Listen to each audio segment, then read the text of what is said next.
দেখুন বন্ধুরা, আমার নাতি কি সুন্দর একটা মেশিন তৈরি করেছে, অটোমেটিক, ওই মোবাইল রিমোট কন্ট্রোলে চলবে।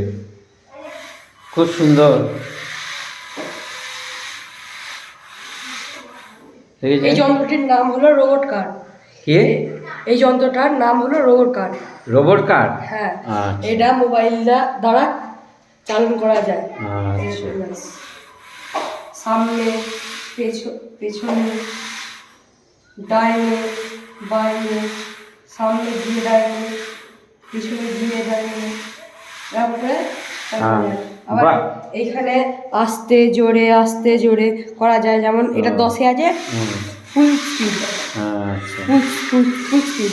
আচ্ছা, সোজা একবার নিয়ে চলে যা। বাহ, আরো নিয়ে যা। বাহ বাহ বাহ বাহ, ভেরি নাইস। আবার ব্যাকে নিয়ে চলে আয়। বাহ বাহ রে বাহ।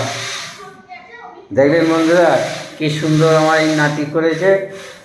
আস্তে করছি, আস্তে করে তাই তো, এবার আস্তে করেছে, আস্তে যাচ্ছে। বাহ বাহ বাহ বাহ, ভেরি সুন্দর। বন্ধুরা, কেমন লাগলো বলবেন। আর একটা জিনিস বলে রাখি, এই সব মেটেরিয়ালসগুলো চাঁদনি মার্কেট থেকে নিয়ে এসেছিলো, ওর মামার সাথে গিয়েছিল। তারপর নিয়ে এসে এখানে সেটিং করে দারুণ জিনিস করেছে। Good idea. আমার নাতিকেও ধন্যবাদ জানাই। আপনাদেরকে বলে কেমন লাগলো জানাবেন।